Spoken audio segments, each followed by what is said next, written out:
இப்ப தமிழ் தேசியம்னா என்ன அப்படின்னு சொல்ல வேண்டிய கடமை அதை பேசுகின்ற கட்சிக்கு இருக்கின்றது. அப்ப சீமான் அதை செஞ்சுட்டாருன்னா நிச்சயமா தமிழ் தேசியம்னா என்னன்னு அவர் சரியா சொல்லலைங்கிறது என்னோட கருத்து. அப்போ சீமான் என்ன சொல்றாரு, தமிழகத்தில் யாரும் இருக்கலாம் வாழலாம், ஆனால் தமிழன் தான் ஆள வேண்டும் அப்படின்னு சொல்றது வந்து தமிழ் தேசியம் கிடையாது இல்லையா? தமிழ் தேசியம் கிடையாது. அதுக்கு ஆல்ரெடி வேல்முருகன் ஒரு கட்சி தொடங்கியிருக்காரு, தமிழர் வாழ்வுரிமை கட்சின்னு சொல்லியிருக்காரு. உண்மை. முதல் எலெக்ஷன் 16 நிக்கிறீங்க நினைக்கிறேன், அன்னையில இருந்து இன்ன வரைக்கும் நீங்க எலெக்ஷன் நிக்கிறதுல 234 தொகுதி ஒரே காமன் கேண்டிடேட்னா நீங்க மட்டும் தான், வேற யாரும் கிடையவே கிடையாது. அன்னைக்கு இன்னொன்னு கிடையாது, இன்னைக்கு இன்னொன்னு கிடையாது. ஏன் ஒரே தொகுதியிலே 2 தடவை ஒருத்தர் நின்று போனா எனக்கு தெரிஞ்சிருக்காது.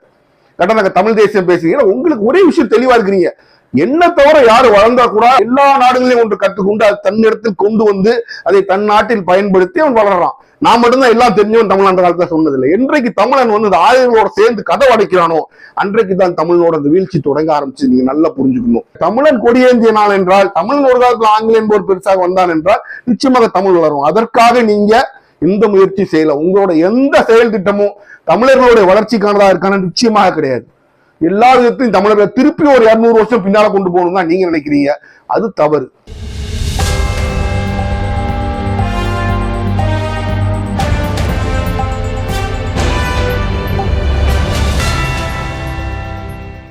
ஹலோ ஃப்ரெண்ட்ஸ், வெல்கம் டு உண்மையும் பொய்மையும். நம்ம சேனல்ல வரக்கூடிய எல்லா வீடியோக்களையும் நீங்க தொடர்ந்து பார்க்கணும்னா நம்ம சேனலை சப்ஸ்கிரைப் பண்ணி பெல் பட்டனை பிரஸ் பண்ணிக்கங்க. எல்லா வீடியோக்களையும் தொடர்ந்து பார்க்கலாம். இன்றைக்கு நம்ம பேசுபொருளா எடுக்கக்கூடிய தலைப்பு நாத்தாக்கா சீமானும் தமிழ் தேசியமும். இதுதான் இன்றைக்கு நம்ம பேசக்கூடிய தலைப்பு.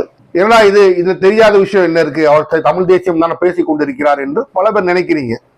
அப்ப எல்லா கட்சிகளையும் நம்ம பார்த்தோம் அப்படின்னா ஒரு அடிப்படை இருக்கும். எல்லா கட்சியும் ஒரு கொள்கை இருக்கணும். அப்பதான் நீங்க ஒரு கட்சியை தொடங்க முடியும். பேரளவுக்காச்சும் ஒரு கட்சியில ஒரு கொள்கை இருக்கணும். அந்த கொள்கை இருந்தால்தான் அந்த கட்சியை தொடர்ந்து நீங்க நடத்த முடியும். அப்படி தமிழகத்துல பாத்தீங்கன்னா திராவிட கட்சிகள், தலித்திய கட்சிகள் மற்றும் சாதி பேஸ்ட் கட்சிகள், இப்படி பல கட்சிகள் இருக்காங்க. ஒவ்வொரு கட்சிக்கும் ஒண்ணு அவங்க சாதிய அடிப்படையில் வாக்கு கேட்பாங்க, கொள்கைகள் வச்சிருப்பாங்க. இல்லைன்னா திராவிட கொள்கைகள் இருந்து அடிப்படையில் வச்சிருப்பாங்க. இல்ல பல கம்யூனிஸ்ட் இருக்காங்க, கம்யூனிஸ்ட் கொள்கைகள் அடிப்படையில் வச்சிருப்பாங்க. அப்படி இந்த தமிழ் தேசிய ஸ்பேஸ் அப்படின்னு சொல்லுவாங்கல்ல, தமிழ் தேசியம் அப்படிங்கிற இந்த ஸ்பேஸ்ல பெரிய கட்சிகள் எதுவுமே இருந்ததில்லை. அப்படி அந்த ஸ்பேஸை உள்ள பூந்து ஆக்குப்பை பண்ணவர் தான் இன்றைக்கு நம்மளுடைய நாத்தாக்கா நாம் தமிழர் கட்சி சீமான் அவர்கள். அப்ப இது என்னதான் நாம் தமிழர் கட்சின்னு ஒரு பேரை வச்சிருந்தாலும் ஆரம்பத்திலிருந்தே ஒரு விஷயத்தை தெளிவா பார்த்துக்கிட்டாரு. It is a self centred party அப்படின்னு சொல்லுவாங்க. ஒரு தனிநபர் மேலேயே ஒரு கட்டி அமைக்கப்பட்ட, தனிநபரே முக்கியத்துவம் கொடுத்து அமைக்கப்பட்ட ஒரு பார்ட்டி தான் நாத்தாக்கா. நீங்க மறுத்தாலும் மறுக்காட்டினாலும் தமிழ் தேசியம்ங்கிறது சீமானுக்கு பின்னாடி தான். தமிழ் தேசியத்துக்கு பின்னாடி சீமான் கிடையாது. முதல்ல இருக்கிறது சீமான், அவருக்கு பின்னால இருக்கிற தமிழ் தேசியம். அந்த தமிழ் தேசியத்தை தனக்கேற்ற மாதிரி எப்படினாலும் வளர்ச்சி பேசிக்கலாம் அப்படிங்கிற உரிமை நாத்தாக்கால சீமானுக்கு என்றைக்குமே உண்டு. அதை அவர் எழுத்து கேள்வி கேட்பவர்களும் யாரும் இல்லை. நேற்று வரைக்கும் இந்த தமிழ் தேசியம் இதுன்னு பேசுறீங்களே, இன்னைக்கு மாத்தி பேசுறீங்களே, அப்ப தவறு, இது நீங்க இப்படி பேசக்கூடாதுன்னு எழுத்து பேசுற அளவுக்கு அங்க யாருமே கிடையாது. அப்படி பேசினா கட்சி விட்டு வெளியில போயிட வேண்டியதான். அப்போ அது தமிழ் தேசியம்ங்கிறத விட சீமான வளர்த்தெடுக்க முன்னால கொண்டு வரப்பட்ட கட்சிங்கிற மாதிரிதான் இந்த வரைக்கும் ஒரு அமைப்புகள் இருந்திருக்கு. இப்ப தமிழ் தேசியம் அப்படின்னு நீங்க அடிப்படையா பேசும்போது எனக்கு நாத்தாக்கால என்ன ஒரு வருத்தமா இருக்கும்னு, ஒரு அருமையான பேச்சாளர் சீமான், அதுல நீங்க யாருமே மறுக்க முடியாது. இன்றைக்கு தமிழக அரசியல் களங்கள்ல களத்துல இருக்க பேச்சாளர்கள்ல தலைவர்கள்ல சீமான் மாதிரி பேசக்கூடியவர் யாரும் கிடையாது. ஆனால் பேசுவது மட்டும் முக்கியம் அல்ல, என்னத்தை பேசுகிறோம் என்பது ஒரு முக்கியம் வேணும். அதுல ஒரு கன்சிஸ்டன்சி வேணும். இப்ப நீங்க பாத்தீங்கன்னா திராவிட கழகம் எப்படி வளர்ந்ததுன்னா, பெரியார் வந்து தைரியமா தனக்கு கூட நிறைய பேச்சாளர்களை வளர்த்து விட்டாரு. அவர் போய் பேசினாரு, உக்கிரமா பேசினாரு. ஆனால் அண்ணா அப்படி எக்கச்சக்கமான பேச்சாளர்கள் பெரியார் கூட இருந்தா அவங்களுக்கு ஃப்ரீ ஹேண்ட் கொடுத்தாரு. இந்த கொள்கைக்குள்ள நீ பேசணும், இந்த கொள்கைக்குள்ள நீ பேசிக்கலாம்னு சொல்லி அவங்களையும் வளர விட்டாரு. அப்படி எக்கச்சக்கமா வளர்ந்தவர் தான் அண்ணா. அதனாலதான் அவர்கள் தனியா வந்து ஒரு கட்சியை தொடங்க முடிஞ்சது. அதேதான் அறிஞர் அண்ணாவும் பண்ணார். தான் கட்சியை வளர்த்தாலும் எக்கச்சக்கமான பேர்ல வளர்த்து விட்டார். இந்த கொள்கைகள் பெரிய லெவல்ல போய் பரவுச்சு. அப்போ திராவிட கொள்கை ஆட்சியை பிடிக்கிறதுக்கு முன்னாடி திராவிட கொள்கை மக்கள் மத்தியில பரவி மக்கள் மனசை பிடிச்சதுனாலதான் ஆட்சியை பிடிக்க முடிஞ்சது. அதனாலதான் அந்த ஒரு விஷயத்த அண்ணா தெளிவா இருந்தாரு. நான் மட்டும் போய் எல்லா இடத்துலயும் இதை பரப்ப முடியாது. பெரிய பெரிய பேச்சாளர்கள், அருமையான அண்ணாவுக்கு நிகரான பேச்சாளர் சொல்லக்கூடியவங்களா இருந்தாங்க. கலைஞர் கருணாநிதி, நாவலர் நெடுஞ்செழியன், அன்பழகன், மதியழகன், எக்கச்சக்கமான ஈவிகே சம்பத், எத்தனை பேர் நீங்க சொல்லலாம். அவ்வளவு பேரும் மக்கள் பயங்கரமான ஒரு பேச்சாளர்கள் அந்த கொள்கைகளை கொண்டு மக்கள் கிட்ட சேர்த்தாங்க. ஆனா சீமான் கட்சியில நீங்க பாருங்க, நீங்க என்னதான் நீங்க எடுத்து பாருங்க, எல்லாரும் பேசுறாங்களே தவிர கொள்கை வீச்சு அப்படின்னு வரணும். அப்ப சொல்லும் போது உங்க கொள்கை வீச்சு எதுல இருக்கணும்? தமிழ் தேசியத்துல இருக்கணும். இன்றைக்கு நான் நாம் தமிழர் கட்சியில உள்ளவங்க கேட்கறது ஒரே ஒரு விஷயம், தமிழ் தேசியம் தமிழ் மக்களால் பெரிதும் வரவேற்கப்படக்கூடிய ஒரு விஷயம். யாருமே தமிழ் தேசியத்திற்கு எதிரானவர்கள் நான் சொல்ல மாட்டேன். ஆனால் தமிழ் தேசியம்ங்கிற காலப்போக்கில் எவால்வ் ஆகி இன்னைக்கு ஒரு சிச்சுவேஷன் வந்துருச்சு. இப்ப தமிழ் தேசியம்னா என்ன அப்படின்னு சொல்ல வேண்டிய கடமை அதை பேசுகின்ற கட்சிக்கு இருக்கின்றது. அப்ப சீமான் அதை செஞ்சுட்டாருன்னா நிச்சயமா தமிழ் தேசியம்னா என்னன்னு அவர் சரியா சொல்லலைங்கிறது என்னோட கருத்து. அப்போ சீமான் என்ன சொல்றாரு, தமிழகத்தில் யாரும் இருக்கலாம் வாழலாம், ஆனால் தமிழன் தான் ஆள வேண்டும் அப்படின்னு சொல்றது வந்து தமிழ் தேசியம் கிடையாது இல்லையா? தமிழ் தேசியம் கிடையாது. அதுக்கு ஆல்ரெடி வேல்முருகன் ஒரு கட்சி தொடங்கியிருக்காரு, தமிழர் வாழ்வுரிமை கட்சின்னு சொல்லியிருக்காரு. உண்மை, தமிழ்நாட்டுல வாழ்வுரிமை வாழ்ற காப்பா இருக்க உரிமை வந்து தமிழர்கள் தான் இருக்கும். தமிழர்களோட வாழ்க்கை மேம்படும் தமிழர் வாழ்வுரிமை கட்சின்னு தொடங்கிட்டாரு அவர் ஆல்ரெடி. அது தமிழ் தேசியம் கிடையாது. அப்ப தமிழ் தேசியம்னா என்னங்கிறத கட்டமைச்சு கிளியரா சொல்லியிருக்கீங்களா? நீங்க நிச்சயமா சொல்லல. தமிழ் தேசியம்னு என்னன்னு கேட்டா இது அது என்னெல்லாம் சுத்தி சுத்தி சொல்றீங்களே தவிர தமிழ் தேசியத்தை குறிச்சு ஒரு கிளியரான டெபினிஷன் இதுதான் தமிழ் தேசியம் அப்படின்னு உங்ககிட்ட ஒரு வரையறை கொடுக்கப்படவில்லை. தமிழர்கள் வாழ வேண்டும், தமிழர்கள் மேம்பட வேண்டும்ங்கிறது யாருக்குமே மாற்றுக்கிறது கிடையாது. அது நீங்க வந்து சொல்லணும்னு அவசியம். உங்களுக்கு முன்னாடி நிறைய பேர் சொல்லிட்டாங்க, இருக்கிறவங்க நிறைய பேர் அதான் சொல்லிக்கிட்டு இருக்காங்க. அப்ப அது தமிழ் தேசியம் கிடையாது, தமிழர் வாழ்வுரிமை, தமிழர் மேம்பாடு. நாங்க ஒத்துக்கிறோம், 100% ஒத்துக்கிறோம். அது நீங்க ஒண்ணு புதுசா சொல்ல, அதுக்கு முன்னாடியே சொல்லிட்டாங்க. அப்ப நீங்கள் கூறுகின்ற தமிழ் தேசியம் என்றால் என்ன? தமிழ் தேசியத்திற்கு ஒரு காலத்துல தேவைகள் இருந்துச்சு. சுதந்திரத்துக்கு முன்னாடி தமிழ்நாடு தனிநாடாக எடுக்கப்பட வேண்டும் ஒரு குரூப் பேசினாங்க, திராவிட நாடு எடுக்கப்படும் ஒரு குரூப் பேசினாங்க, எல்லாம் இருந்துச்சு. அது மெட்ராஸ் மாகாணமா பிரிஞ்சதுக்கு அப்புறம் தமிழ்நாடுன்னு ஒரு தனியா வரணும் அப்படின்னு பேசுற கூட இருந்தாங்க. ஆனா காலப்போக்கில் இன்னைக்கு 80 ஆண்டுகள் கழிச்சு வந்து தமிழ் தேசியம் பேசக்கூடிய தேவை இருக்கிறதா, மக்கள் மத்தியில் அதுக்கு வரவேற்பு இருக்கிறதாங்கிறத நீங்க பார்க்கணும். அப்ப நீங்க சொல்லக்கூடிய தமிழ் தேசியம் இதற்கு முன்னால் இருந்த தமிழ் தேசியத்தோடு எப்படி வேறுபடுகிறது நீங்க தான் சொல்லணும். அதை நீங்க எந்த இடத்துலயும் சொல்ல மாட்டீங்க. அதை பண்ணிடுவோம், இதை பண்ணிடுவோம், அதை பண்ணிடுவோம். நீங்க சொல்றது எல்லாமே ஒண்ணு கம்யூனிஸ்ட் கட்சியோட காப்பியா இருக்கு, இல்ல திராவிட கட்சிகளோட சில கொள்கைகள் எடுத்து வேற மாதிரி காப்பி அடிச்சு ஆட்சிக்கு வர வரைக்கும் அவங்க என்ன சொன்னாங்களோ அதைத்தான் நீங்க சொல்றீங்க. புதுசா நீங்க எதுவுமே சொல்லல. அப்ப உங்களோட தமிழ் தேசியம் இதற்கு முன்னால் இந்த தமிழ் தேசியத்தோட எங்க இருந்து வேறுபடுது அல்லது எப்படி ஒற்றுமையா இருக்கு? அப்ப நீங்க தமிழ் தேசியம்ங்கிற வார்த்தையை பயன்படுத்தும் போது தமிழ் என்ன அர்த்தம், அதோட அர்த்தம் எனக்கு புரியல. அதாவது இன்றைக்கு இந்தியாவோட நம்ம இருக்கிறோம் அப்படின்னா பெரும்பாலான தமிழ் மக்கள் அதுல சந்தோஷமா தான் இருக்கிறாங்க. உரிமையை நம்ம விட்டு கொடுத்துருக்கோம், வட இந்தியா ரொம்ப கொடுமைப்படுத்துறாங்க, டெல்லியில நம்ம உரிமை கொடுக்கலான்னு எல்லாரும் போராடுறாங்க. ஆனா இந்திய தேசம்ங்கிற அமைப்புக்கு எதிராக யாருமே கிட்டத்தட்ட இல்லை. அதான் இன்றைக்கு ஒரு நிதர்சனமான உண்மை, நீங்க நல்லா புரிஞ்சுக்கணும். அப்போ உங்களோட தமிழ் தேசியம் இதுல எங்க இருக்குங்கிற முதல்ல தெளிவா தெரியும். நீங்க ஏதோ பேசுறீங்க, உங்ககிட்டயே பெரிய கொள்கை சித்தாந்தம் இல்ல. உங்களை விட்டீங்கன்னா 2 பெரிய பேச்சாளர்கள், ஒன்னு சாட்டை துரைமுருகன், இன்னொன்னு இடும்பாவனம் கார்த்தி. இடும்பாவனம் கார்த்தியாச்சும் மறந்தாச்சும் கொஞ்சம் கொள்கை பேசிடுறாரு. சாட்டை வந்து நையாண்டி நக்கல் பேசுறதுக்கு ரோட்ல டீ கடையில் ஒருத்தவங்க பேசிட்டு போயிடலாம், அதுக்கு ஒரு மேடை பேச்சாளர் தேவையில்லை. சிவாஜி கிருஷ்ணமூர்த்திக்கும் சாட்டை துரைமுருகனுக்கும் வித்தியாசம் இல்லைன்னா ஒரு கட்சியோட பிரைமரி பேச்சாளர் அப்படி இருக்காரு அப்படின்னா நம்ம அதை ஒன்றும் பெருசா சொல்றதுக்கு ஒண்ணும் இல்லை. அப்படி நல்லா புரிஞ்சுக்கணும். நான் உங்களை குறை சொல்லணும் அப்படிங்கிறதுக்காக அவங்க சொல்ல வரல. நீங்க கொள்கை விளக்கம் உங்க இளைஞர்களுக்கு கொடுக்கல. நீங்க மலையை வெட்டக்கூடாது, அதை வெட்டக்கூடாது இப்படின்னு சொல்லிக்கிட்டே போறீங்க. எல்லாம் உண்மை, இது எல்லாமே நான் இல்லைன்னு யாருமே மறுக்க முடியாது. ஆனா இதில் தமிழ் தேசியம் எங்க இருக்குன்னு தான் நான் கேட்கிறேன். உடனே நீங்க என்ன சொல்லுவீங்க, நான் ஈழத்துக்காக குரல் கொடுத்தேன், ஈழத்துக்காக நீங்க குரல் கொடுத்தீங்க, உங்க பிரிவென்டிவ் டிடென்ஷன் போட்டாங்க, உடனே ஹேபியஸ் கார்பஸ் எல்லாம் போட்டு நீங்க வெளியில வந்துட்டீங்க. உங்களுக்கு முன்னாடியே உங்களுக்கு தெரியுமான்னு தெரியல, 2002 போட்டால வைகோ உள்ள போனாரு. 19 மாசமா பெயிலே போடாம 19 மாசம் உள்ள இருந்தாரு. ஸ்பெஷல் கோர்ட் அவர் ரிலீஸ் பண்ணுச்சு. அப்ப தமிழ் தேசியம்ங்கிறது நீங்க ஈழத்துக்காக பேசிதான் ஒருத்தர் உள்ள போறதுதான் தமிழ் தேசியம்னா உங்களுக்கு முன்னாடியே வைகோ போயிட்டாரு. 89லயே கள்ளத்தோணி அவருக்கு போய் ஏறி அவர் கள்ளத்தோணி ஏறி போனதுனால அங்க வந்து இந்த பிரச்சனை சந்திரசேகர் கவர்மெண்ட் கவுந்து, இங்க பத்மநாபா கொல்லப்பட்டு எல்லாம் சேர்ந்து டிஎம்கே கவர்மெண்ட் கவுந்து எல்லாம் நடந்தது வரலாறு.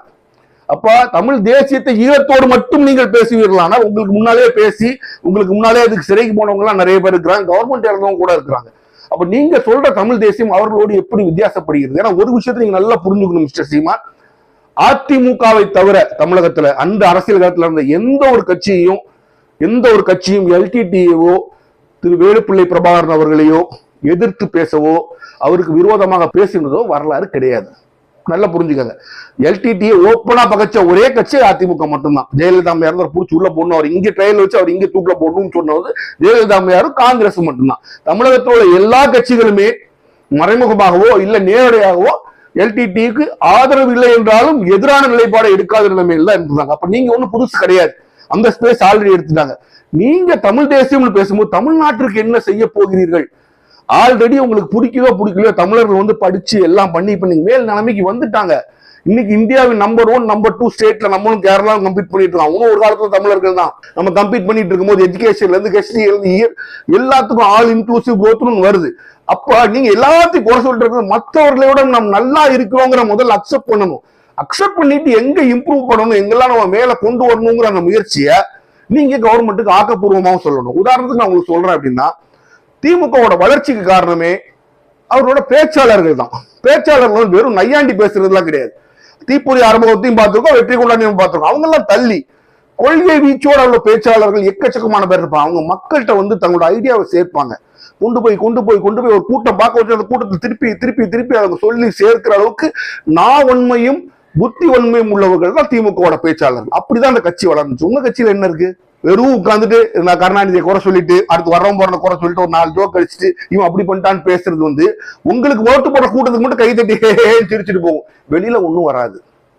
அப்போ உங்க கொள்கை சித்தாந்தம் என்ன, அந்த சித்தாந்தத்தை மக்களிடம் எப்படி சேர்க்கிறீங்கிற முறையில நீங்க ரொம்ப தவறிட்டீங்க, உண்மைதான். அது உங்களோட ஆசையும் அப்படித்தான் இருக்கு. நம்மளை தவிர கட்சியில ஒருத்தரும் வளர்ந்துடக்கூடாது.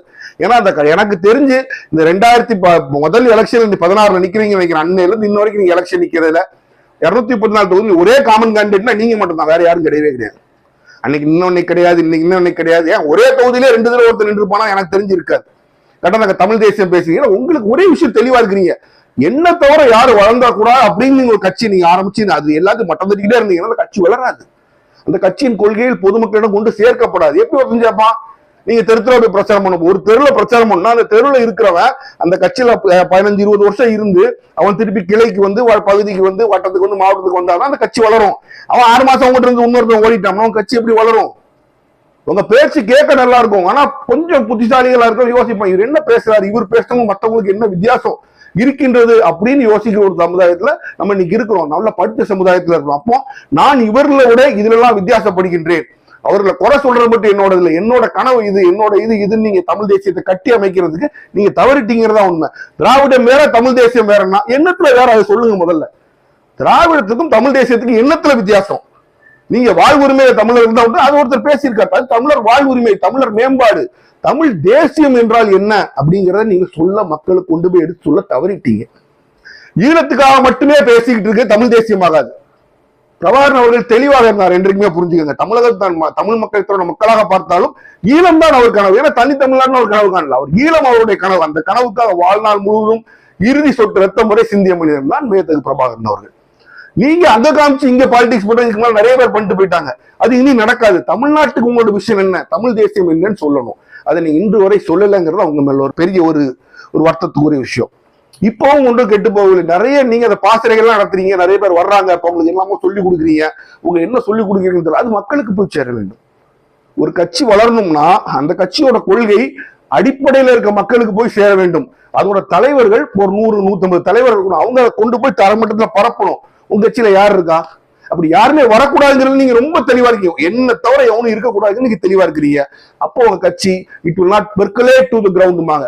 அடிமட்டத்தில் சொட்டு சொட்டா போய் உளுந்து சொட்டு சொட்டா அது பரவி அது வளரணும். அப்படி உங்க கட்சி வளராது. அதற்கு நீங்களே தான் காரணமாக இருக்கிறீர்கள். நீங்க 2 விஷயத்த செஞ்சா போதும், உங்க கட்சி இன்னும் வளரும். அதாவது ஃபர்ஸ்ட் விஷயம் தமிழ் தேசியம்னா என்ன, 2வது விஷயம் அதை எடுத்து பேசக்கூடிய நல்ல பேச்சாளர் நிறைய பேர் எடுத்து அவங்க மக்கள் மத்தியில பேச விடுறது. யாருமே வளர்ந்துடக்கூடாது நீங்க என்ன வச்சுக்கிட்டு இருந்தீங்கன்னா உங்க கட்சி வளரவே வளராது.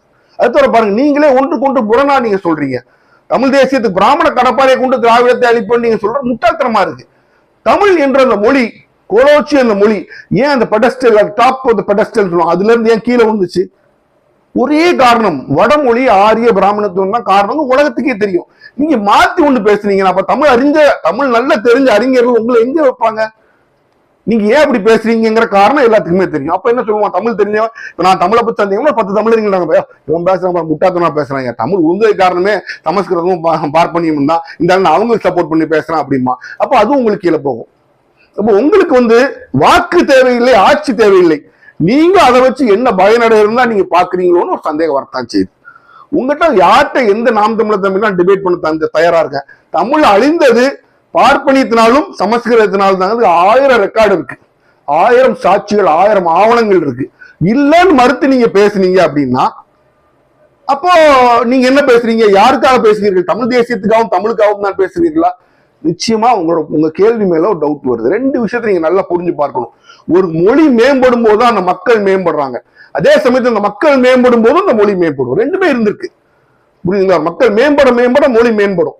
உதாரணத்துக்கு தமிழர்ல பாத்தீங்கன்னா உலகம் முழுசும் போயிருக்கான். உலகத்துல இருந்து ஓப்பன் தமிழை வந்து திறந்த மனத்தோட இருக்கிற வரைக்கும் தமிழ் வளர்ந்துருக்கான்.